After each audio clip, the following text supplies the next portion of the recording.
Welcome to a new episode of Out from the Horrorbox.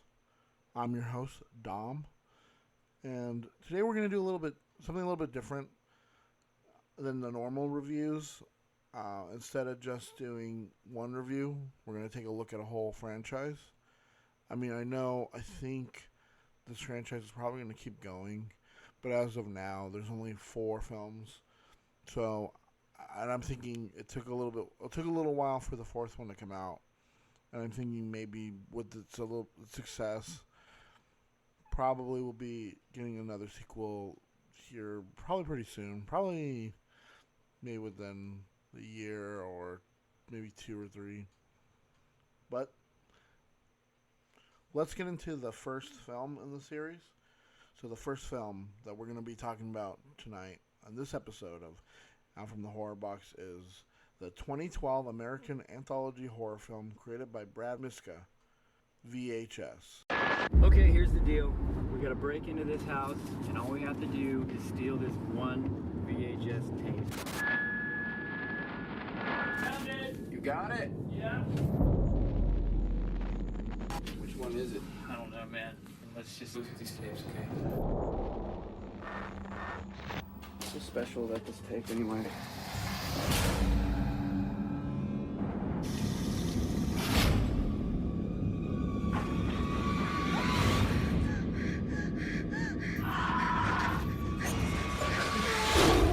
What was that?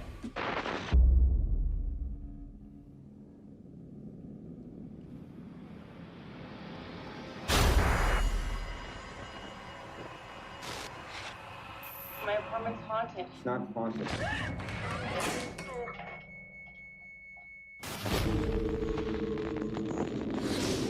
Can you get a shot of this? What's this camera?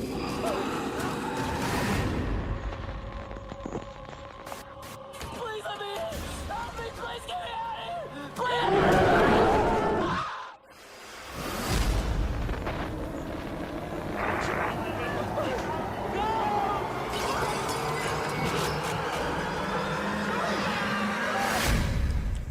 You're watching this?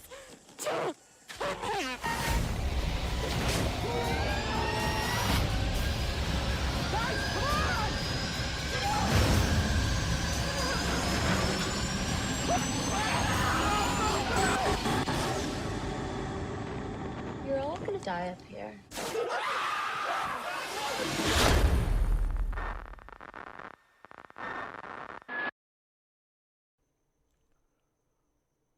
VHS is a POV found footage horror film from the perspective of America's top genre filmmakers.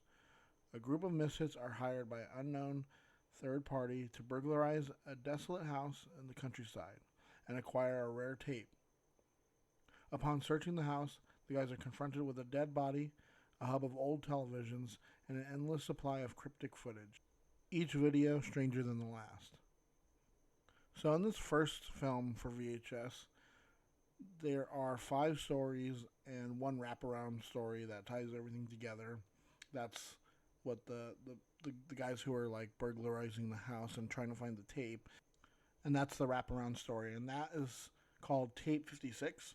It was directed by Adam Wingard, written by Wingard and Simon Barrett. The first story is called Amateur Night, and that one is directed by David Bruckner. It's written by David Bruckner and Nicholas Tchaikovsky. And that one follows Shane, Patrick, and Clint. They're 3 friends who've rented a motel room to get women to come back to their motel room so that they can film amateur porn. The 3 men end up bar hopping.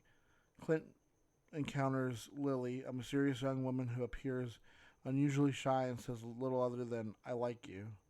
Other than Lily, they end up picking up another barfly named Lisa, and they bring them back to their motel room, and they start hanging out and like getting into it. That's when Lisa passes out as Shane attempts to initiate sex, while Patrick is over on the couch laughing. And all the while, Lily continues to awkwardly come on to Clint, but it's Shane who comes on to her instead. Clint notices that Lily's feet are clawed and have scales as he undresses her, but Shane and Patrick are oblivious. Lily appears responsive to Shane and Clint, and they start to kind of have like a threesome. But then Clint kind of freaks out and he goes into the bathroom. That's when Patrick tries to get in on it, but then as Clint's in the bathroom, Patrick bursts in and he's got a cut on his hand, and turns out Lily's the one who did it. She bit him. She's got fangs. She kills Shane, kills Patrick, and then starts chasing after Clint. And as he's getting away, he goes down a set of stairs, but then ends up falling down and breaking his wrist. That's when Lily catches up to him, and she starts to try and give him a blowjob.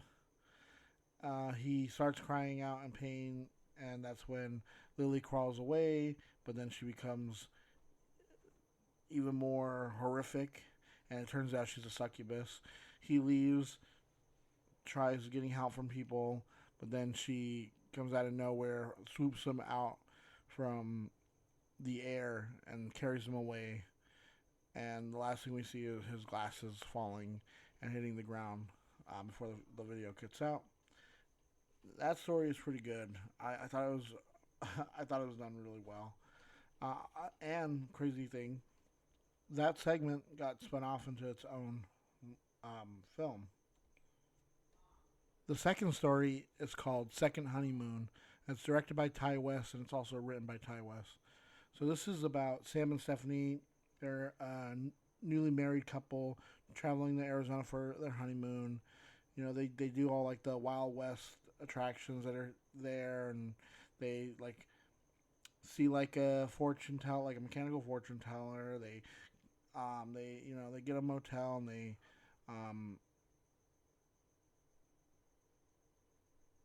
just spend the night there, and they end up going to like the Grand Canyon and stuff. But during this whole time, Sam's the one who's been recording, and he's been like trying to get Stephanie to have like sex on camera and stuff, But he's been filming the whole thing, They wanted the whole thing, but then one day, a strange woman comes to the motel room and awkwardly tries to convince Sam to give her a ride somewhere the next day, which they decline. In the middle of the night, though, while the couple are asleep, someone breaks into their room, turns on the camcorder, and films them asleep. And they end up showing like a switchblade stroking it across Stephanie's butt. So we know that something's up. And also the intruder ends up taking $100 out of Sam's wallet, and we see them dip his toothbrush in the toilet. So the next day, that's when they go to the Grand Canyon. Sam notices the money missing. He starts accusing her of Stephanie of taking it.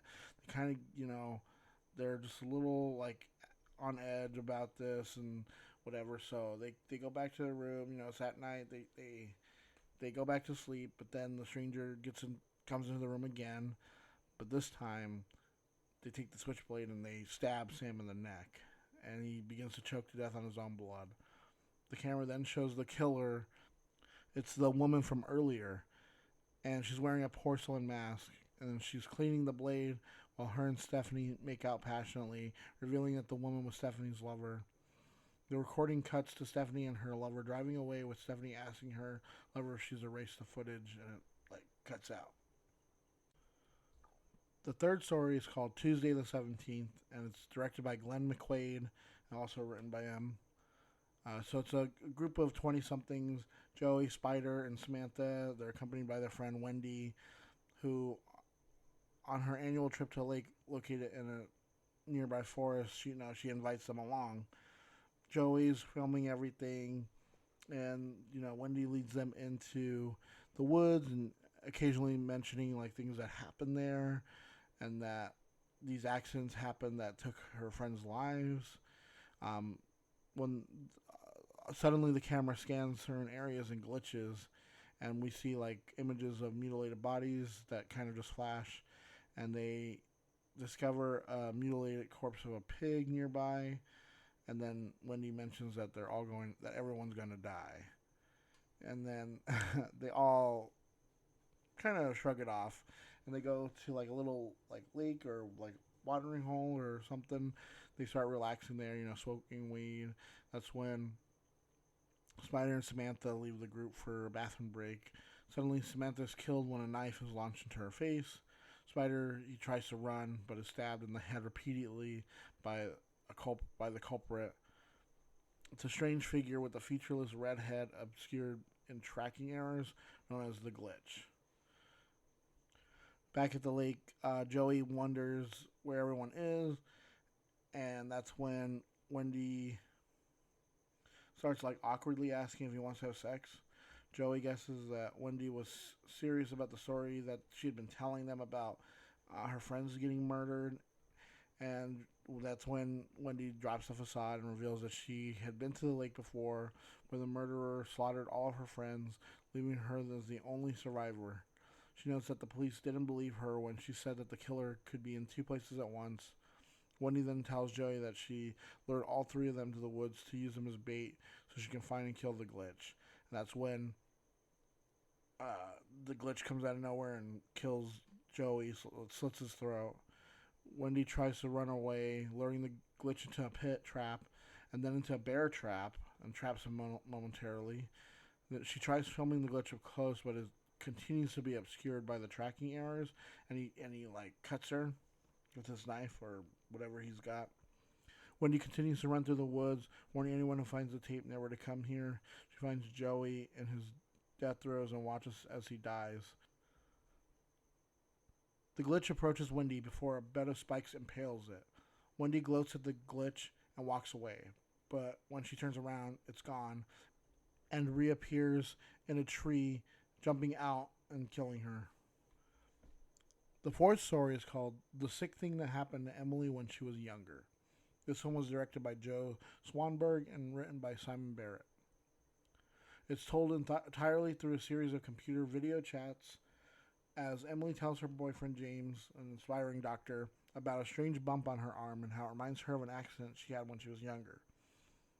After showing James around her apartment, Emily hears noises outside her door. After investigating the room, Emily witnesses a small, ghostly, childlike entity rush into her room and slam the door shut, leading her to believe the apartment is haunted. Hearing the noise again the next night, Emily attempts to investigate some more, only to discover the entity again when she turns on the light. She questions her landlord about the disturbances, but the landlord claims that no children have ever lived in the apartment complex, nor any people ever died there. But Emily is unconvinced. During her next video chat with James, she nonchalantly digs into the bump on her arm with a scalpel and a meat fork to find out what exactly the bump is, but James urges her to stop before the wound becomes infected, promising to check on it himself when he arrives in a week. The next night, Emily attempts to contact the strange child. She closes her eyes and carries her laptop to have James look out for the being. The ghostly child appears again along with a similarly ghostly young girl. The children manage to knock her unconscious as James quickly enters her apartment. The children are revealed not to be ghosts, but rather aliens, watching as James surgically removes an alien fetus from Emily's torso, revealing that they are using Emily as an incubator for alien-human hybrids. James, who has been working with the aliens and removing the fetuses for some time, questions the aliens how much longer they plan to do this to Emily, mentioning to them that the arm bump is a tracking device. The aliens erase Emily's memory, while James breaks some of her bones to make it look like an accident again. In their next chat, a badly injured Emily believes that she sustained her injuries after wandering into traffic in a fugue state. She reveals that the doctor James recommended had diagnosed her as schizoaffective, and tearfully says that James deserves a better, more normal girlfriend. James assures Emily that she is the only person he wants to be with, but once their chat ends, he begins a new chat with a different woman. This woman has the same bump on her arm and also believes that James is her boyfriend, revealing that the aliens are using multiple people as incubators. The 5th and last story is called 10/31/98. It was directed by a collective of directors that call themselves Radio Silence, which includes Matt Bettinelli Olpin, Tyler Gillette, Justin Martinez, and it was written by the quartet as well. So the story is on Halloween night, 1998, Tyler, dressed as a teddy bear implanted with a nanny cam, meets his friends Chad, Matt, and Paul, dressed as the Unabomber, a pirate, and a Marine, respectively, as they head out to a Halloween party at a friend's house, only to end up at the wrong place. Thinking they are the first ones to arrive, the quartet sneak inside. They begin to experience paranormal phenomena, but believe that they are at a realistic haunted house attraction and have fun with it. In the attic, they find several men gathered around a young woman whom they have suspended from the rafters, apparently performing an exorcism. The men happen to be chanting "Cast You Down" towards the woman, and the boys exuberantly join in. This alerts the men to their presence, and they react angrily to them before proceeding to physically assault the young woman, causing some of the men to be pulled upwards into the darkness by an unseen force. More violent, overtly threatening paranormal phenomena then begin to occur as the boys initially flee, but realize that they should try to rescue the girl. Returning to the attic, the boys work to untie her and get her to safety. When the girl is freed, the house comes to life with poltergeist phenomena, with ghostly arms rising from the walls and floors to claim the lives of the woman's captors. Exiting through the basement, the boys pile into a car with the girl and drive away. The car abruptly stops and the girl disappears, reappearing in the street before them and walking away amid a flock of birds. The boys then realize that the car is stopped on the train tracks. The boys attempt to get out of the car as the train approaches, but they are unable to start the car or unlock the doors. The train smashes into the car off camera, killing all inside. So the film premiered at the 2012 Sundance Film Festival, and Magnolia Pictures purchased the North American rights to the film for just a little over $1 million. It then had a limited theatrical release October 5th of 2012 in the United States and November 1st, 2012 in Argentina. In an interview with IndieWire, producer Brad Miska revealed the process in which they developed VHS, which included a trust fall style of filmmaking. All the relationships came through the long history of Bloody Disgusting. So this is what he said. For VHS, we went to people that I have a relationship with via Bloody Disgusting, a group of trusted filmmakers who we thought we would want to take part in this. They pitched us their ideas. They came to us with treatments and scripts. It was like, if you like this, go do your thing. In terms of the movie itself getting greenlit, the storyline that runs through the whole movie was something that we had originally discussed. So we just went with the decided upon streamlined story and just let the filmmakers go do their thing. Which is kind of a reverse of how you're supposed to do a movie like this. You're supposed to do that last. It became a fill-in-the-hole type project. What can we put here? What can we put there? You know, what would amp it up here? So it was a living project, a living film, if you will. Which I kind of like that idea.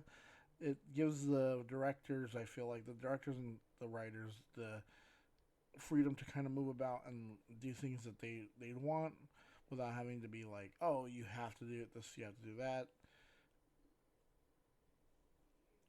The brick house the three guys break into, where all the VHS tapes are located, is the same house from Marble Hornets, a found footage web series on YouTube that popularized Slender Man.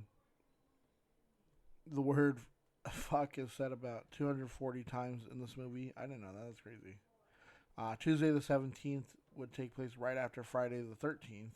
The name and camping setting is a reference to Friday the 13th, obviously. Sam and Stephanie's fortune card from the machine in Second Honeymoon alludes to other arcs of the anthology, as well as its own arc.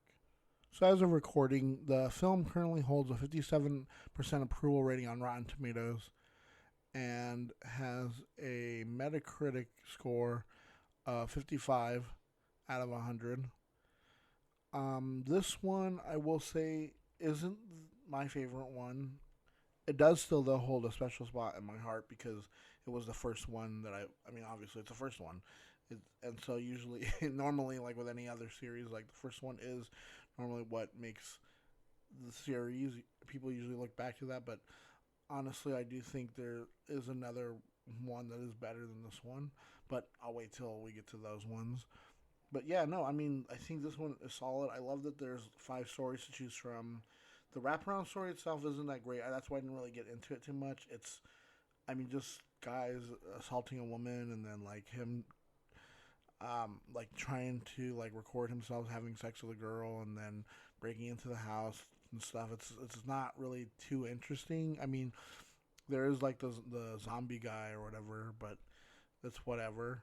The first story is really good. I think that the design for the creature, the succubus, is awesome, and that I think it's crazy that it was so good and everyone liked that concept so much that they decided to spin it off into its own. It's called Siren. It's its own film. Honestly, and that film actually it's very low budget, but it's actually pretty good. I liked it. I thought it was pretty good. I'm not including it in this just because it's not a VHS film. It is a spin-off, but it's not a film. It's not found footage. It's not anything like that. It's its own thing. I honestly think they could, if they wanted to, you could totally do that with like some of these other stories. You could totally spin them off into their own like films, like longer versions.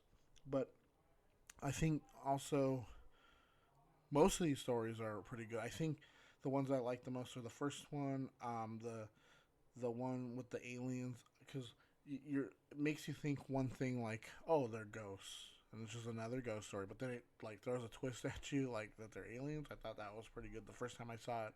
And also the second one I think is pretty good. It's such a like great like little twist. It's a very slow. It's not like that good because it is a very slow moving story. But I think the twist makes up for everything.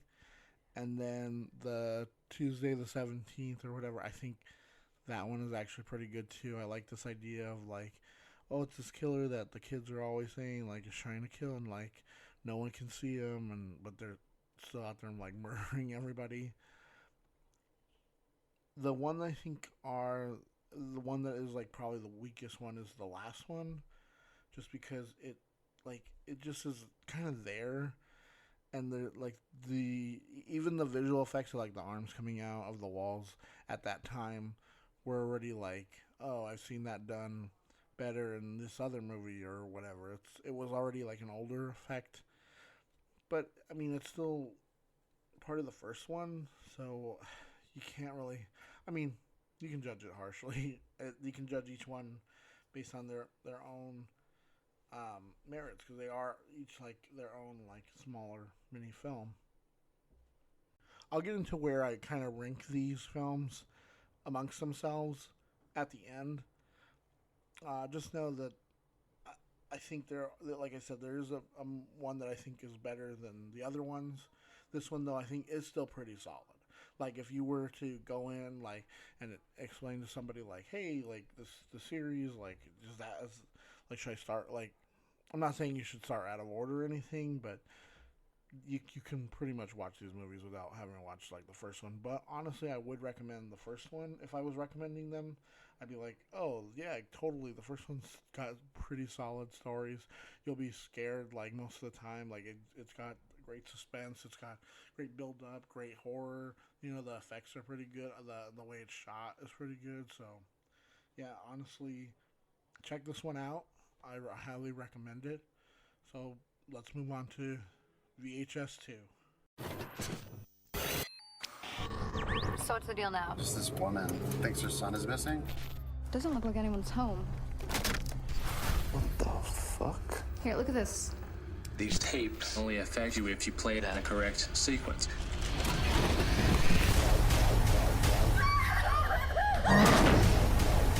Oh, fuck! Don't let go of me!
VHS 2 is a 2013 horror anthology film produced by Bloody Disgusting. Searching for a missing student, two private investigators break into his house and find a collection of VHS tapes. Viewing the horrific contents of each cassette, they realize there may be dark motives behind the student's disappearance. This time, our wraparound story is called Tape 49. It was directed by Simon Barrett and written by Simon Barrett. So, this one is about a college student's mother who requests that Larry, who's a private investigator, and his girlfriend Aisha, that she's also a private investigator, look into the disappearance of her son Kyle.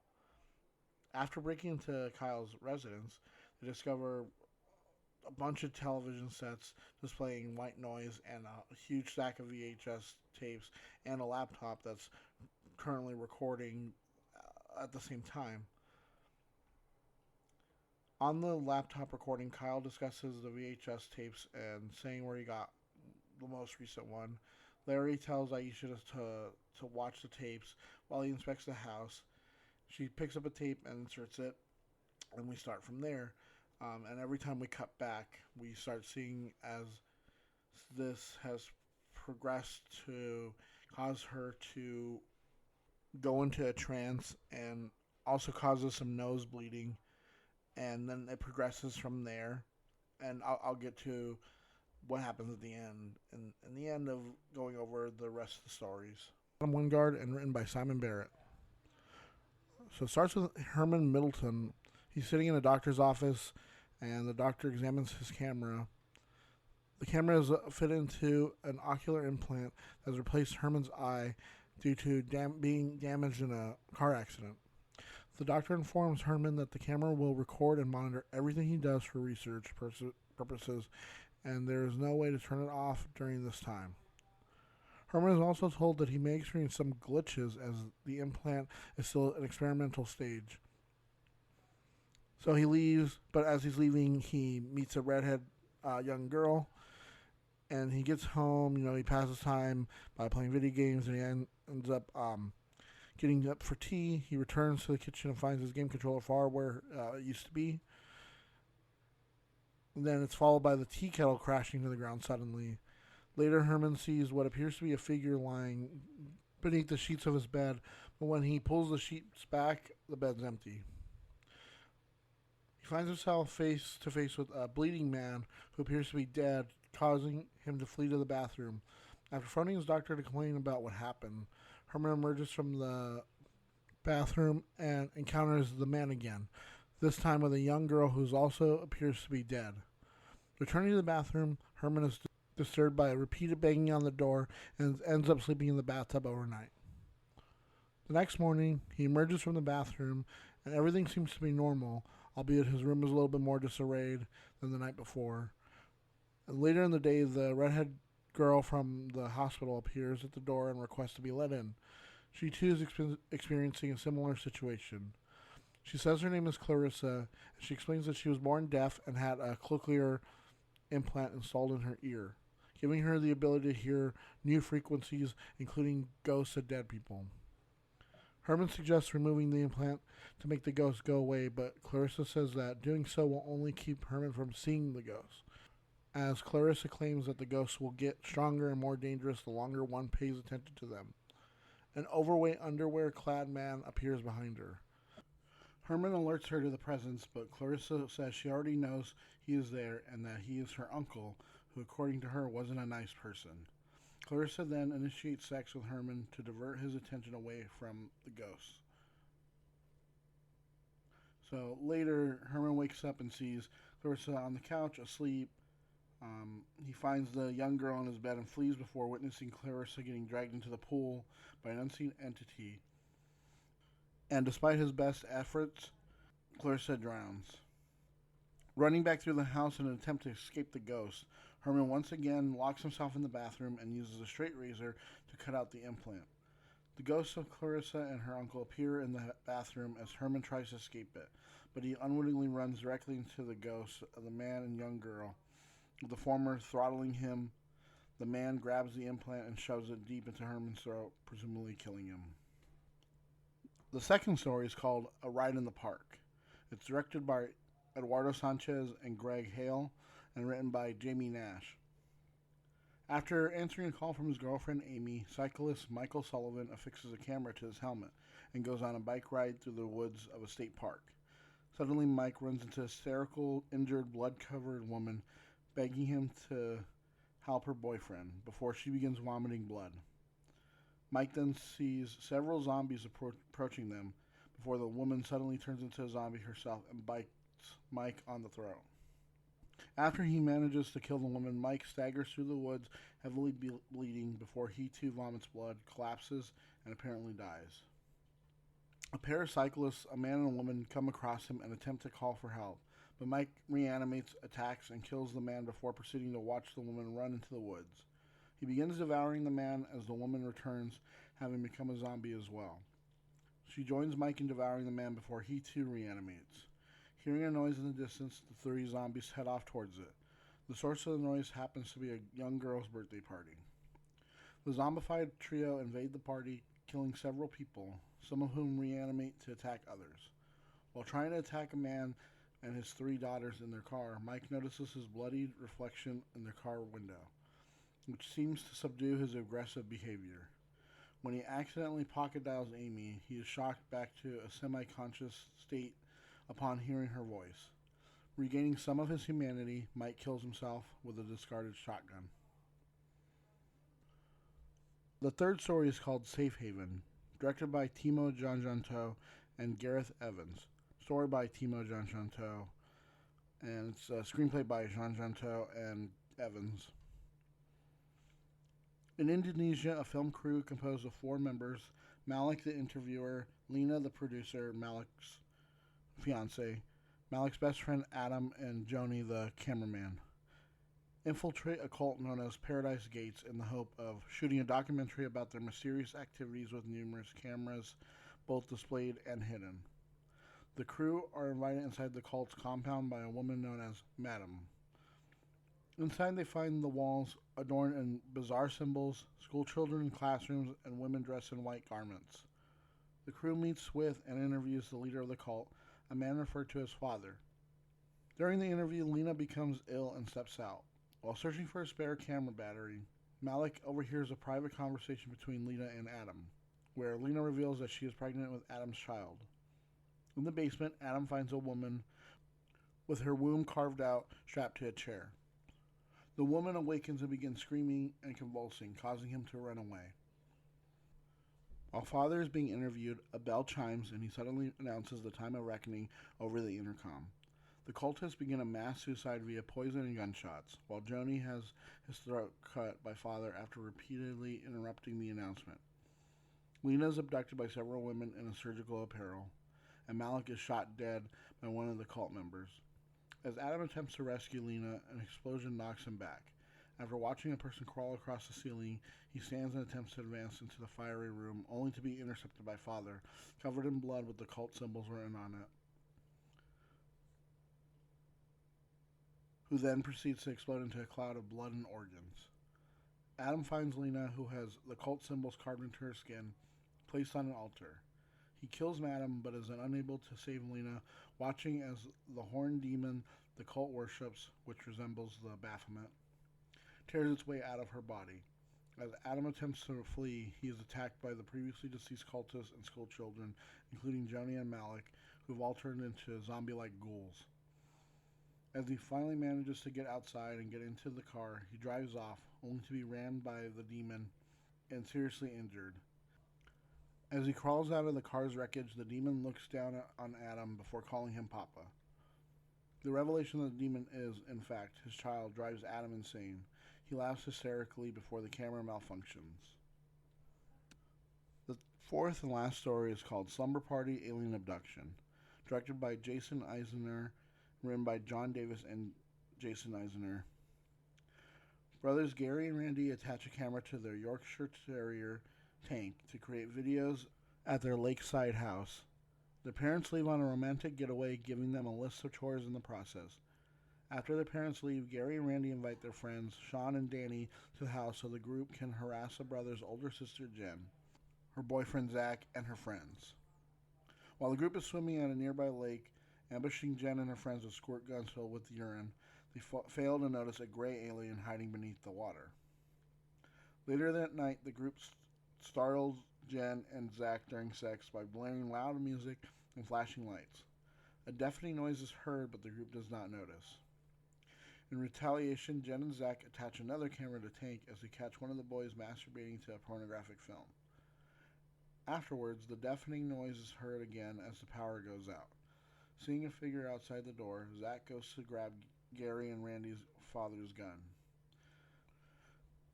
Suddenly, Zach is grabbed by the alien from earlier, along with others of its kind, who are revealed to be the cause of the disturbances. The aliens abduct the rest of the group, sealing them in their sleeping bags and attempting to drown them in the lake. Only Gary, Randy, Jen, and Tank escape, running into the woods to hide. After Tank inadvertently alerts the aliens to their location by barking, the group run towards what they believe to be police lights and sirens, but it turns out to be a trap set by the aliens, who abduct Randy. Jen and Gary flee to a nearby barn where the aliens drag Jen away as Gary and Tank escape up a ladder. As the aliens close in on Gary, he suddenly is pulled into the air by the alien ship's tractor beam. As Gary is pulled into the air, his group loosens on Tank's leash and Tank falls down the ladder to the floor, the impact loosening the camera from his back. Mortally injured by the fall, Tank whimpers as he and the camera slowly die. Okay, so to wrap up the wraparound story from tape 49, Larry had come back as he had gone to get medicine for Aisha, only to discover Aisha is dead, having killed herself with a gun. A VHS tape with the word watch written on it in lipstick lies beside her. Larry picks up the tape and inserts it into the VCR and anxiously watches it. After watching the tape, Larry watches the webcam footage and sees Kyle explain that he and his mother want to make their own tape. Kyle then attempts suicide on camera by shooting himself through his jaw, but survives with his lower jaw shattered in the process and runs off moments before Larry and Aisha enter the house. As Larry watches it, an undead Aisha suddenly rises and attacks him. In self-defense, Larry breaks her neck and rushes into the other room as Aisha chases after him on all fours. Larry hides in a closet and shoots Aisha in the face when she finds him. Larry hears a strange gurgling sound and explores the closet, only to find Kyle has been hiding in the closet the whole time. Kyle lunges at Larry and strangles him to death. Afterward, Kyle gives the camera a thumbs up, revealing the plan he and his mother came up with being a success before turning off the camera. So this one was kind of rushed into production in late 2012. It premiered on January 19th, 2013 at the Park Cities Library Center Theater as part of the 2013 Sundance Film Festival, much like its predecessor. It was released via VOD on June 6th and theatrically July 12th. And this one had a way better reception than the first one. I mean, the first one obviously was kind of like a kind of 50-50 split. You know, I know a lot of the audiences liked it a lot better than like critics, but with this one, the critics liked it a lot better. They gave it has a 70% on Rotten Tomatoes, although on Metacritic it does have a 49 out of 100. So, I mean, it says from the Hollywood Reporter, the scares are as hit or miss as the filmmaking, which I don't know if I 100% agree with. But I will say that this one I would consider my favorite one. I think it's just perfectly balanced. It has 4 stories.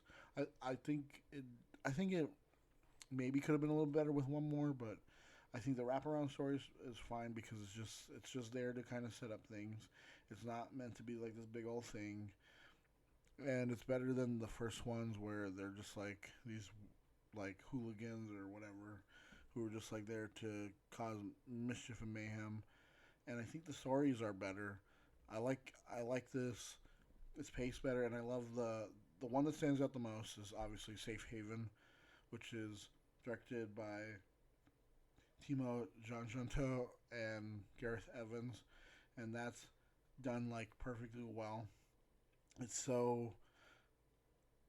just done so good. Like, I love the fact that it's like this demon coming out of nowhere, It's a kind of a curveball type of thing. And even the one with the first one is done pretty good with the eyeball and the recording from there. And the second story too, I think, is pretty good with the zombies. I think that's a unique way to portray like zombies coming up. Is like we're seeing it from the point of view of the zombie because it's like it's this GoPro that's just like stuck on him, and even like it's not anything more than that. It's just a simple tale. It's just simple, nothing more like exaggerated. And I think that's why the other two stories work around it because they're more complex and have a more in-depth story. And I think the last one too. I know a lot of people don't really like that one, but I think the Alien one is pretty good. When I first saw it, I was like, "Dang, this is a pretty good way to do like an abduction story." Is to have like the point of view from like this little GoPro on the dog. So I don't know. I don't know if this is everyone's favorite. I know this one is highly regarded among a lot of people, and I think a lot of people are reevaluating with the fourth one coming out, and whether or not that one's better than this one. Because I know for the longest time this one was considered the best one out of the trilogy, but now there's four, obviously. So hopefully, when I get to the fourth one, you'll understand like why people are comparing them to each other and deciding. All right, so before we move on, let's get into a little bit of trivia about this. It was originally going to be titled SVHS, which I remember that. I remember when hearing about that they were making the sequel and that it was going to be called SVHS because, I mean, for those of you who don't know what SVHS is, it's just a super VHS, just a longer, it just had more tape to record. When Larry and Aisha break in and Larry first searches Kyle's house, Aisha pushes play on Kyle's laptop. 3 seconds of footage that's shown is tape 56 from the first VHS, placing the first and second films not only in the same universe, but as part of the same plot. As with the previous film, this was made under the sponsorship of Bloody Disgusting. Many of the previous directors returned and joined other new directors. The role of Herman from the first segment, Clinical One Trial, was originally written with James Rolfe in mind. However, Rolfe was unable to accept it as he was busy working on Angry Video Game Nerd, the movie. The Safe Haven cult uses symbols similar to those used in the Blair Witch Project. Both Eduardo Sanchez and Adam Wingard, the directors of 2 other segments in this film, have directed Blair Witch films, Sanchez even being one of the series creators. And yeah, so I'm going to end up having to split this into 2 separate reviews for the first 2 and the second 2, just because it did get a little bit longer and it's gotten a little out of hand for what I was thinking. So I'm going to put the second 2, VHS Viral and VHS 94, as its own separate episode. So this episode will come out first, then the next one will come out later. But just kind of generally wrap up the first 2, since those were the only 2 we had for a while when we first had them. I think about like 2014ish, because I just remember they came out, they were a big hit. They kind of not popular. They kind of reinvigorated that found footage style that Blair Witch had kind of initially like jump started, and I think this was a good way to bring that about. I mean, yes, it did have its own like not spin-offs, but its own like copycats and people trying to make movies like this as well. Especially like you see like ABC's of Death and movies like that. And I think from these 2, you got a pretty good series that, yes, kind of when we get to the third movie, we'll see kind of falls off a little bit, but I will say that the new one did kind of help bring that back. So when we get to those ones, I'll talk about it then. But yeah, these movies were good. They complement each other pretty well. I love the fact that they're still in the same universe. They don't really tie too much together, but you can still feel that they're connected. and I love the ingenious ways that they were to get this like kind of found footage looking. Yeah, you can tell. Okay, yeah, it's digital or whatever, but they did still show like, oh, that they were on physical VHS tapes, and that's why obviously VHS. And each story progressively was, not better than the other, but like was a good story unto itself. Like I said with Siren, you took that amateur night and you made it into a longer film, and you could I still think you could do that with a lot of these, like Safe Haven. You could probably pick this out and make a longer story out of that. Even like something like I don't know about maybe like the zombie one. I think that's perfect because it's a really short, and it's just there to be a nice bite-sized part of the film. Nothing too grand, nothing too over the top, just perfect enough to fit into the story. And I mean, it's a great way to bring like a bunch of different creative directors together, let them do their own little thing, not hinder them too much, and we get to see what they can do each on their own. So just kind of to wrap it up, like I said, the first one is pretty good. I mean, honestly, go watch it, especially around like spooky season or anytime really if you're in the mood for a horror film. Second one, go watch it. It's pretty good. Even if you don't see the first one, it's still good on its own. You can literally just jump into any of them and just start watching them. You don't really need to see the previous one before it. Which is kind of makes it kind of good because we'll get into it in the next episode. But till then, thank you guys for listening. If you want, you can reach out to me on Instagram. I'm at Horrorbox. That's for Instagram. You can just DM me. You can send me something on there. You can tag me in anything. You can comment on a post that I make. Like I said, I try to be on there more, trying to be a little bit more active. It's really hard because I'm not great at social media. But if you also want to, you can reach out to me through email. It's horrorboxpodcast@gmail.com. Send me anything through there, any recommendations, anything you want to hear, you want to review, any news, anything you think like, oh, I can improve on, anything that you want me to talk about with these films. So, yeah, got anything to say, reach out to me. So, like, subscribe, do all that on here, on social medias. So, yeah, guys, just remember, stay spooky. Till next time, we'll find out what comes